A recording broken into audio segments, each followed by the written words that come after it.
Hi, I'm Susan Custis from All Saints Church, and I'm presenting Yarn Without Needles. Specifically, I want to talk about and show you how to use the loop yarn. I've had a lot of fun with it, but it's fun to play with. And I'm going to switch chairs so that you're looking over my shoulder, and I'll show you a bunch of things about the yarn first before we get started.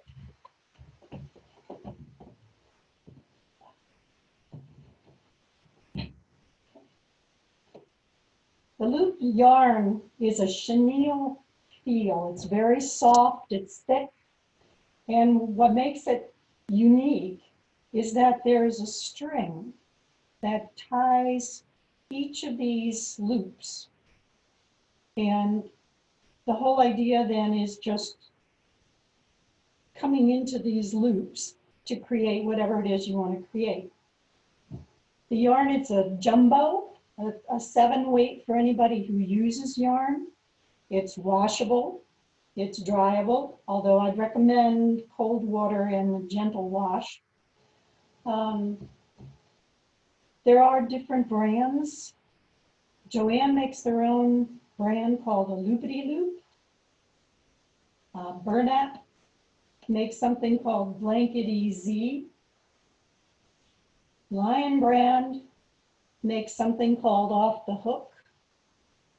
And there's also a Red Heart brand. And I've noticed some of the catalogs, like a Mary Maxim, I think they even have their own brand. The yarn does have a dye lot. So when you're buying it, look on the back on the information, look for the lot number, and as much as possible, buy the same lot number, because then you know that the colors will be the same. There is a variation if you get different dye lots. I've had that happen. The other thing to be careful of is that they're different sizes.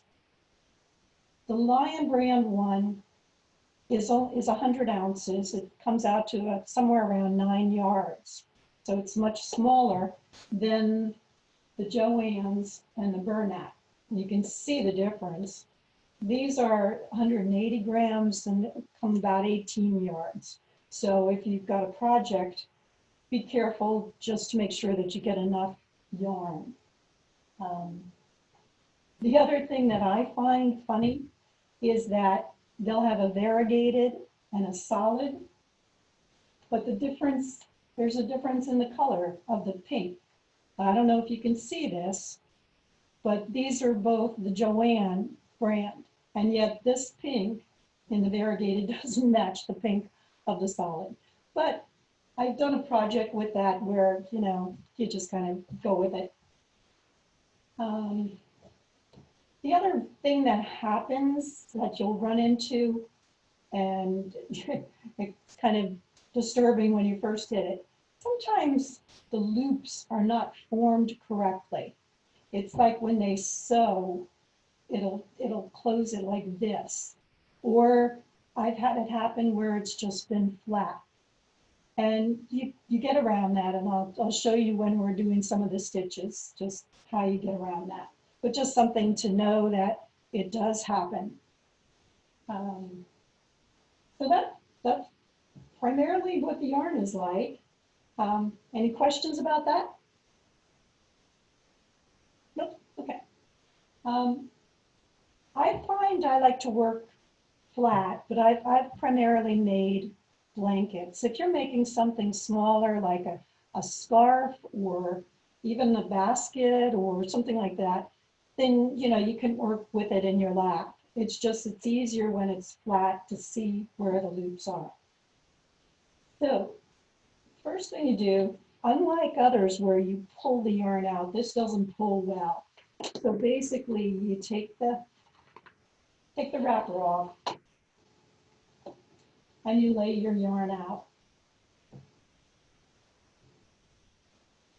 Trying to see, make sure it looks okay. Okay. I'm going to just do something small so that I can show you going back and forth. You count out the number of loops that you want. It's not they aren't an inch. So for example, I made a blanket that was about 36 inches wide and I had 50 loops. So you can kind of, but the thing is it does not stretch very much this way. So when you see it flat, that's pretty much going to be how wide it is. What you want to be careful of though is if you're doing some of the fancier techniques, they may pull it in. So just be aware of what you're going to be doing in order to make sure that it's the right width. So you take it, and I'm going to go with 6. So I have my 6 loops right here. The first thing I'm going to show you is what is referred to as knitting. Knitting, you bring the yarn across the other side and you bring it sort of behind. This just helps you see what you're going to have to do.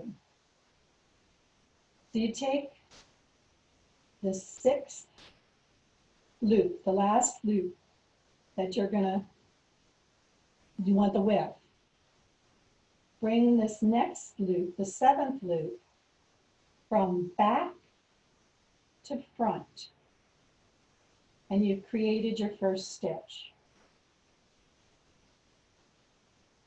Take the 8th loop, bring it through the 5th loop.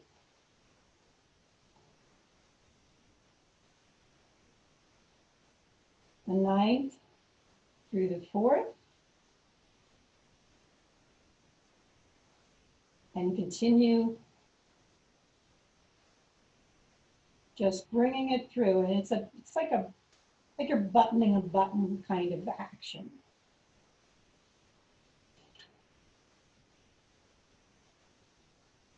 It helps to kind of flatten it out at times, and you can see where you're going. The easiest thing to mess up on this is to skip skip a loop either in the base, and I'm calling the base is what I'm working on, and the working is what I'm working with. So here I've done my first row. You can already start to see a bit of a pattern there. When you reach the end, instead of turning the work, you come back the same way. So again, I'm taking this first loop and bringing it through. And this is where, to me, it's helpful to me to bring the yarn across in the back. Sometimes the loops twist a little, so you just untwist it. The twisting it won't make a problem, but what it'll do, it'll just make the loop tighter. Susan, is that like for making a scarf, so you're just making it narrow? Yeah, yeah. Okay. I didn't hear that part, maybe. Sorry. Oh, well, I don't know that I said that, but this is the way. If I were making a scarf, this is what I would do.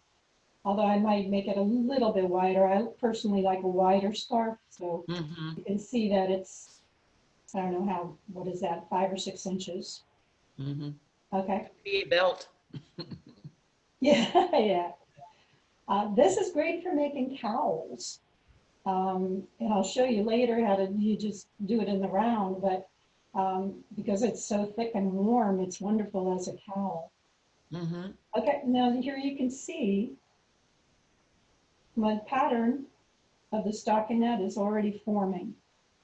And I'm going to show you in a different color, just I did a little bit more.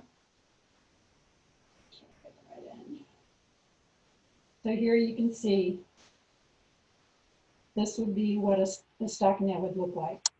The stockinette is where it's just basically all the knit. Okay? Now the next basic stitch is a purl.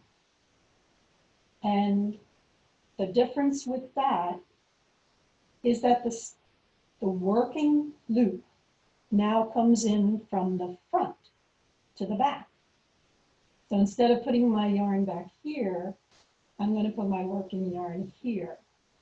like that. Find the last stitch you worked. Okay, this was my last stitch I worked. This is my next stitch. This time I'm going to go from front to back. And again, it's the same thing. You just go all the way down the line.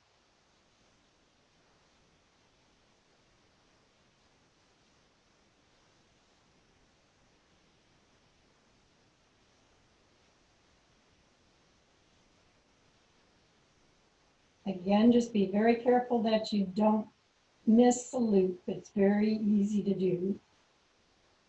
I've done a blanket, and the blanket I just did, I missed a loop about 2 rows back and pulled it out.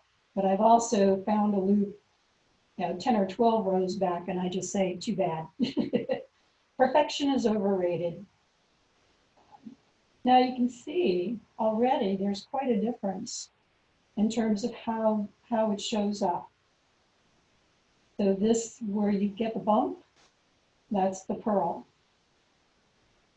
And if I wanted to continue in purl, then I would just, again, bring the yarn in the front and bring it through.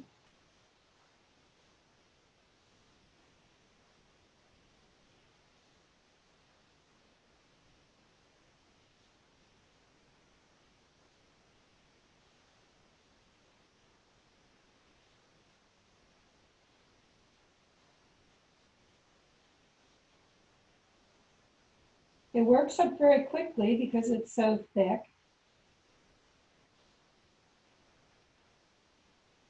Oops, that one got twisted on itself.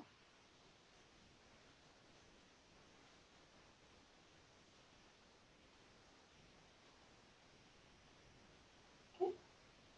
So I still have my 6 stitches.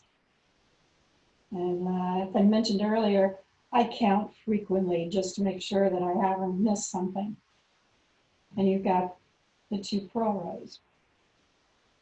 This is just a different color example of it, and I did a few more rows just to show you the effect. And you can see the difference between the knitting and the purling. And as knitters probably know, the nice thing about this, you reverse the side, you reverse it, and you can see the knit looks like purl and the purl looks like knit. So at this point, this could be a reversible pattern. Now with those 2 stitches, you can do all kinds of things, because you can do, for example, if you're doing a blanket, you can do a large swatch in the knit and do a couple purl rows just to create a texture to it, or to create the bumps, kind of like this here. The other thing that you can do with those 2 stitches is to alternate them. Here you can see, okay, so this is solid knit, this is solid purl. What I've done here is gone back and forth between the 2. And all that takes is moving the yarn either, from back to front or front to back, and that'll change it. So here I've done, you can see I have knitting, purl, and knit. You could do a whole scarf just doing that all the way up, or alternate it. So here I have the knit, and then some purl, and then some knit, and then some purl, and it kind of creates a basket kind of look. So once you've finished, let me show you one other thing here first. If you wanted to change a color, now I'm going to do a knit row, just I think it lays flatter and you can see easier what I'm talking about. Changing colors is very easy. It's just like starting a new, just starting, all the beginning. One thing I did forget to say, was that when you're starting, they recommend that you cut 1 or 2 loops to give you a tail that at the end you then weave in. And the same thing holds true for if you're starting a new color. So I'll demonstrate that here. Okay, I have this little piece here. As I mentioned, the loop has a string right here, right in the middle. And that's what you want to cut.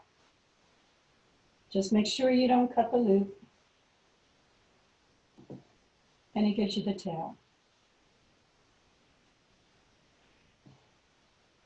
So if I want to introduce a new color, I would just take this first loop and bring it in here. And come across.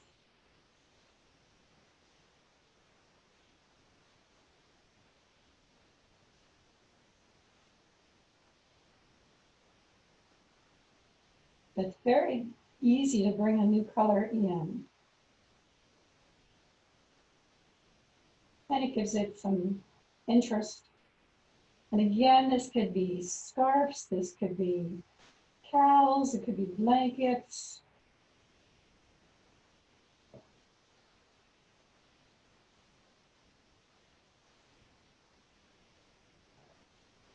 And 4, 5, 6. Okay, I've got my 6. Same thing. And then to there, and then so then I would just, go back and forth to have that other color for as many rows as I wanted. Usually they recommend that if, for example, I was going to do 5 rows in this color, you would cut this color off. And if I were to do that, again, trim the string from the loops to give yourself a tail that you can then weave in when you're done. I'll show you a sample of that with my blanket.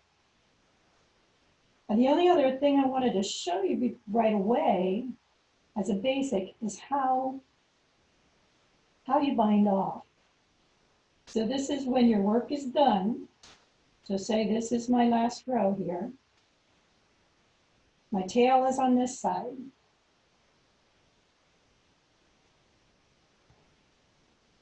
You take the second to last loop and the first loop, bring the second loop through the first one,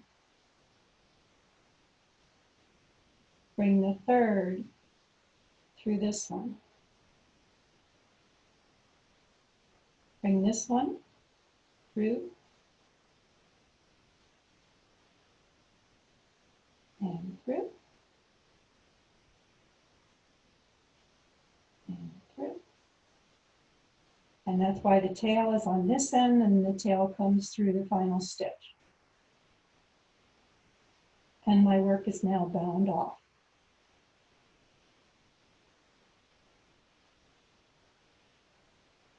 Any questions on it? No? Okay, cool. So knowing just these stitches and how to bind off, this is the blanket I recently made.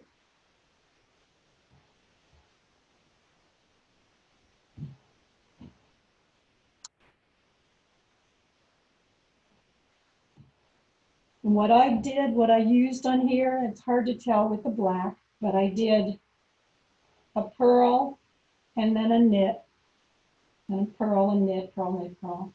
And I just changed the colors. You can see my ends hanging out here, and I'll just weave those in. You just weave them by hand because it's kind of thick to get into a tapestry needle.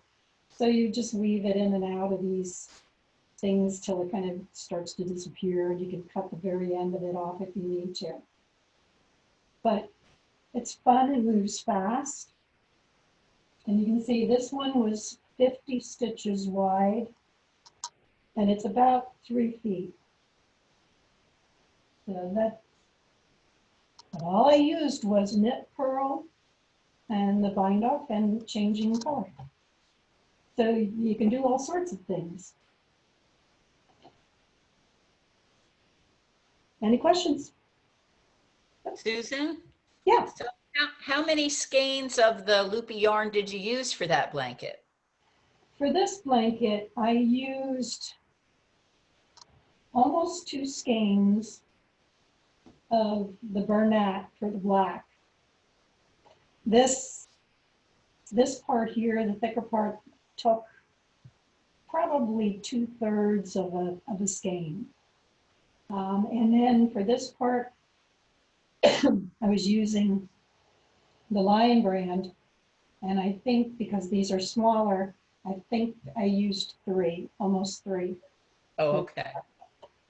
So a total of almost 5 of the different ones. Yeah, Yeah, okay. but again, because the ones are so much smaller, Right. yeah, it uses up yarn pretty quickly. Now, the one thing I did want to also show you, because this comes in handy for other projects, I'm going to undo this and just take this out. It's easy to kind of take things out too, which is nice when you miss a when you miss a loop, you can pull it out fairly easily. There are a lot of projects, especially if you're making things like a hat, or if you're making a basket or whatever else you want to make, where they talk about making a loop or doing it in the round. And basically all that means is that this next stitch, instead of coming into your last stitch here, will go into the first stitch. So what it does is it creates a circle. So this is going to come in and go here, like that. So I've now joined my circle. And when you do this, when you're going in the round, you don't go back and forth. You just kind of go around.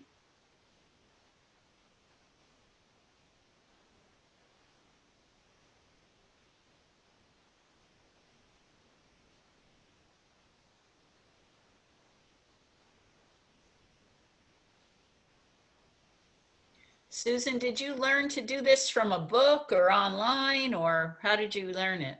And I watched videos. Okay, thank you. There's a lot of YouTube videos out there. Okay, so here I am back at the beginning. And I just go back in there. So now you can see I'm now kind of in the round there. It's hard to see with just 6, but you can get the idea.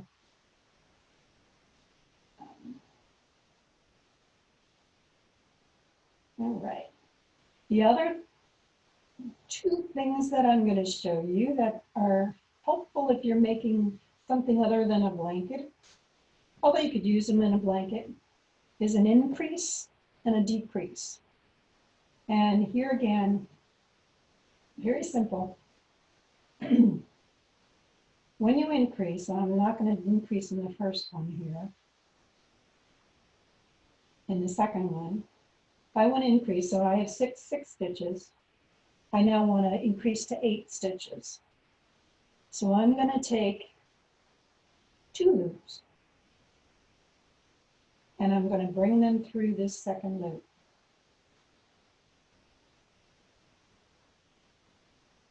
And of course that one doesn't want to go through. Come on. There it is. Okay, so I now have 2 loops there.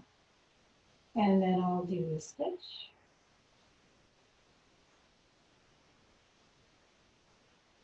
And then I'll make a second increase over here. So again, to increase, take 2 of the working yarn loops, and bring them through your base loop.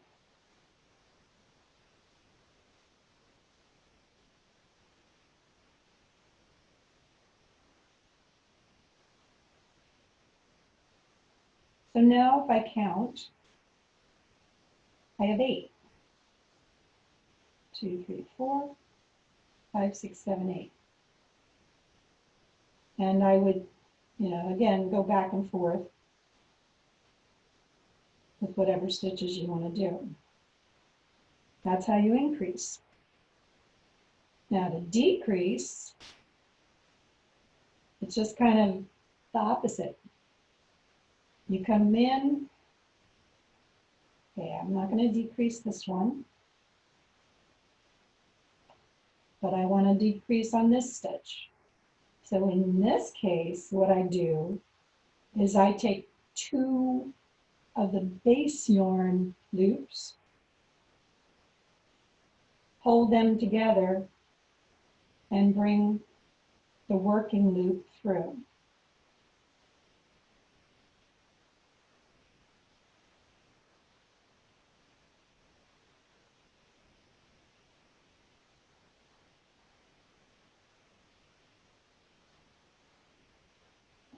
Again, I have my working loop, I have 2 base loops, and I'm going to bring my working yarn through too.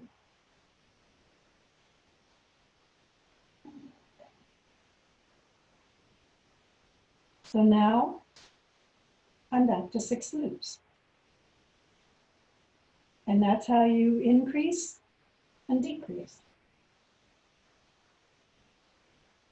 I tried a little bit to see if it would work in a scarf, what kind of effect it creates. And this is an effect you could get by increasing and decreasing. You can see where I decreased here, and I came back and increased, and I did a row or 2 in between. So you could get that kind of effect. But the best thing that happens with increase and decrease is you get to make some other interesting things. This is a baby hat. And this hat, you can see here are knitting. Here's purl. I use the bind off. I started with 4 stitches at the top, 4 loops. And then joining those 4 loops in the round, like I showed you, and then increasing. So I increased, I think the total was 12 stitches. But I can make a cute little hat, or could make a basket. This basket, I had a flat bottom, and then you start and you have some increase, and then you have some decrease coming in. This one, I think when you get a bigger basket in this yarn, I've seen patterns where they use plastic canvas to help support it. But again, it whips up really quickly, and with an increase and decrease, you can do all sorts of things. And the other thing that I made using that was this little pumpkin. And this basically was a little, again, slight increase. And then you stuff it and you stick a stick in it. One of the problems with this yarn is some of the colors, you wonder who decided on these colors. And they're colors that are missing from the grouping that they had. So I didn't have any orange, I just tried it in white. But anyway, but this gives you an idea of some of the different kinds of things that you can make, with this yarn. Just put them there like that.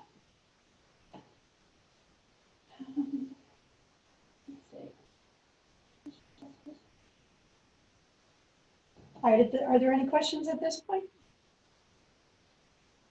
What I want to show you now. Susan? Yeah. Susan, When you had your blue scarf, that the increase and the decrease, Yeah.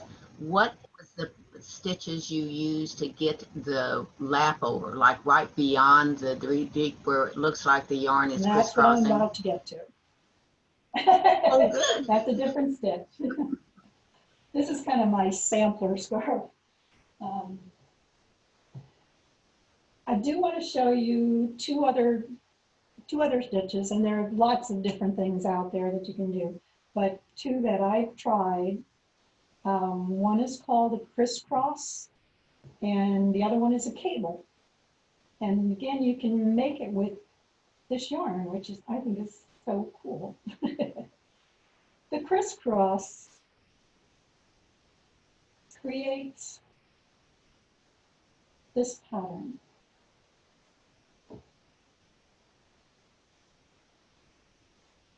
And all you do to get that is basically you cross the loops as you're working them. So when you bring your first loop around, instead of going into the first base loop here, you go into the second. And then you take your second working loop, you bring your first base loop, and you cross over. And you've created your first cross. Doesn't show up very well at this point, but we'll get there. Again, so then going across, again, you skip one, you knit the next one, and then you bring the one you skipped and cross it over. This is one of those patterns I mentioned to you, tightens the yarn a bit, so if you were trying to figure out the width of something, you just want to take that into account. So last, I'm going to skip one, bring this in, and then cross this over. Again, make sure I have 6 stitches. And I've created my first row of the crossing. Coming back, I'm going to do the same thing. Take the second, do that one first. Now bring this over, cross it.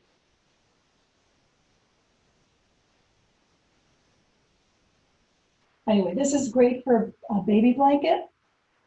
It makes a wonderful little pattern, and it's thick, it's soft, but that one's a lot of fun.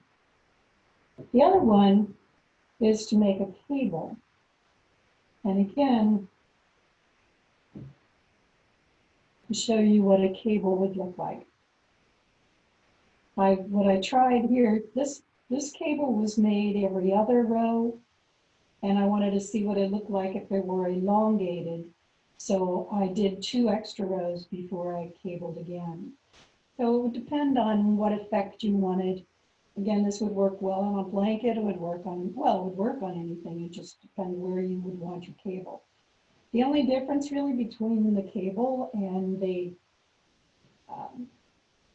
crisscross is that here you do 2 stitches. So what I would do here, I would knit a couple. I have 6. Okay, so in this case I would knit 1. And here then I would skip 2 and come and grab the third one, or the fourth one actually, and put that into put that on the second stitch, working stitch. And I would do 2, and then I would bring these 2 over.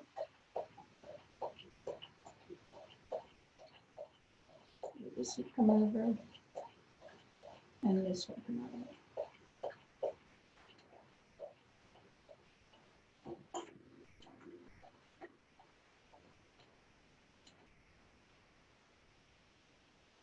So you can see the cable forming. Now, if I came back the next row, and you just do it normal, just make sure you get your loops in the same order with the cable, because I messed that up one time and had to come back and fix it. So like I said, I'm no expert. I've just had fun playing with it.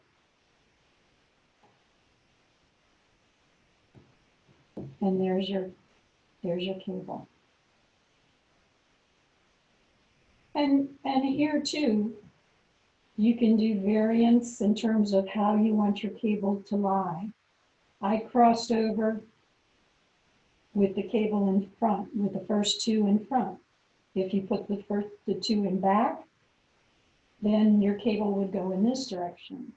Or you might want a scarf where you had the cable going this way on this side and this way on this side. So there are all sorts of things you can do and play with, and very much make the creation your own in that sense. But that's not it. I don't think I showed you my blanket already. The only other things I wanted to show you was there is still another, I'm not even going to try and demonstrate this one, pattern. And what it creates is like a puff. Here you can see the cables, you see the loops are sticking up. But this is a whole skein. That's how much it took. Because the way, there are different ways to do this, but the way I did this one was putting 2 loops through each time. And then when you work through it, you leave one loop and work through the other loop. And that's what creates this loopy pattern. I've seen people use this like for a rug or a pillow. My cat likes to sit on it. So it'd be great for pet beds, but it's kind of fun. And so that's just another option that you can do with this yarn. So, any questions at this point? Sorry, I messed up on that. Susan, Yeah. what does the back of the looped one you just showed us look like? The back of it, of the texture. Oh, okay. Yeah. So the loops aren't through. This is basically, so this is where you were, I don't know if you can see. You can see I've got one loop here, and then this was the loop that I worked through. Okay. And this loop stayed up. So it's flat on one side, smooth on one side, and then loopy on the other. Yes. Which is why it makes a great little rug. Mm-hmm. Or, you know, or for a pillow. Yeah. Yep. And the only other thing I have is something completely different. And that's making a wreath.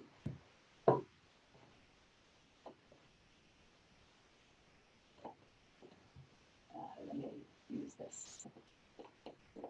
This is so simple, it's almost criminal. This in particular, this one is a 14-inch. You can make it any size. You could make it, I've seen these in, you know, 12-inch or 18-inch. It just would change how much yarn you would need. I know that with a 14-inch one, I need 3 skeins of the larger skein. And what you do to create a wreath is basically you can tie this, pin it, glue it. I ended up just kind of holding it aside and tying it when the other one came around. And you basically wrap it around.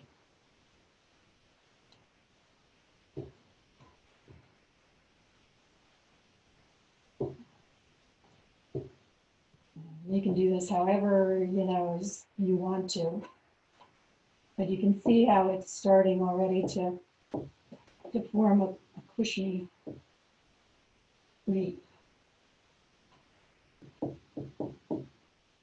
And you cover the whole loop like that. And what you get at the end is something like this. Here's my loop yarn. And I used a ribbon and a bow. You can decorate it with anything. I made several of these, and one I made in silver. One I just hung like a pine cone thingy here.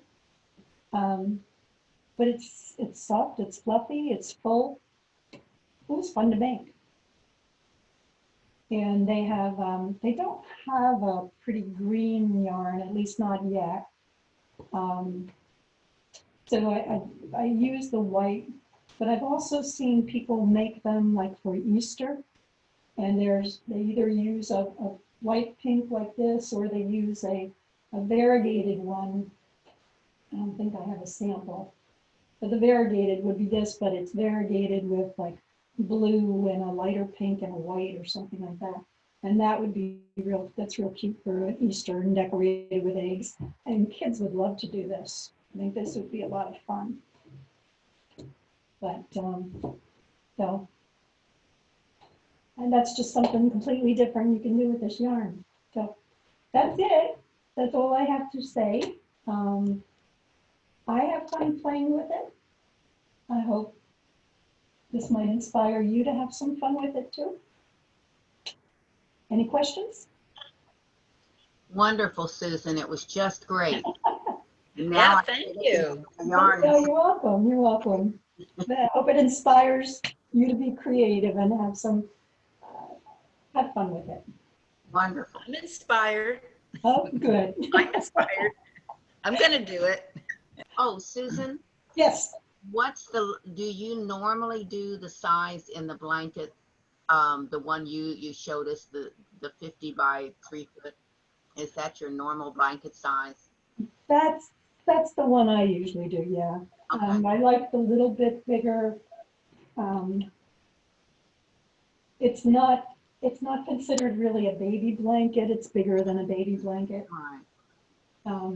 But like I said, it's about 3 feet. About 3 feet by, I think, maybe a little bit more than. Susan, do you lay out all the 50 loops I do. and then just, get it by a yardstick or something and just do that? Yeah, yeah.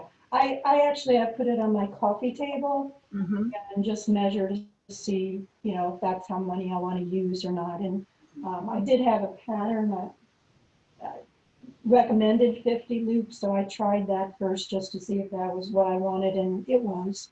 So it comes out to a big enough blanket.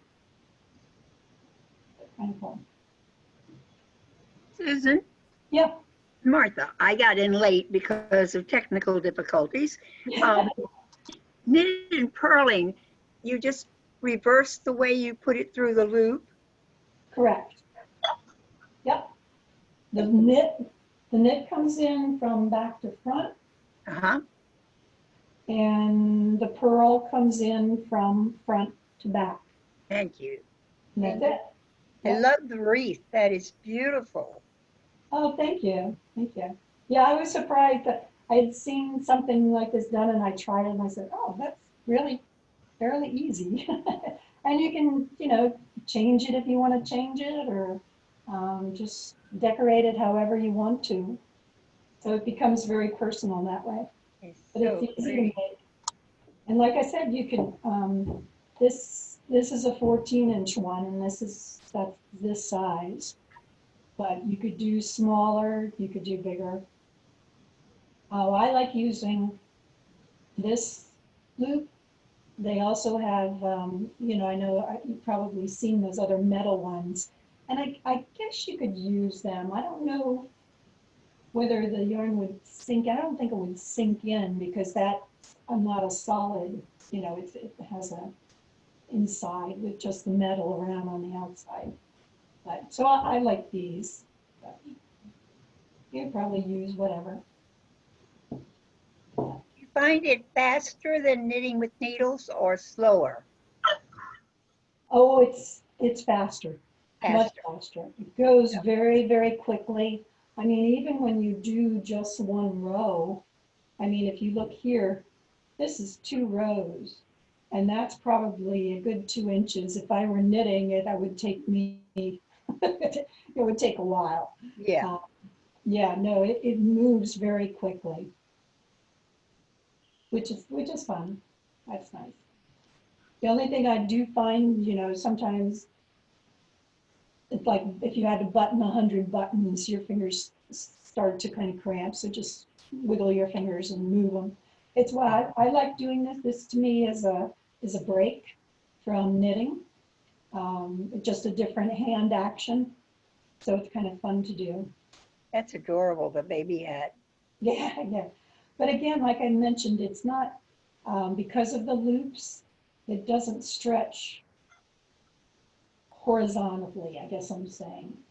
But it does stretch vertically because of the loops themselves, but because of the string, it's not going to stretch this way. So it's not a super stretchy kind of hat.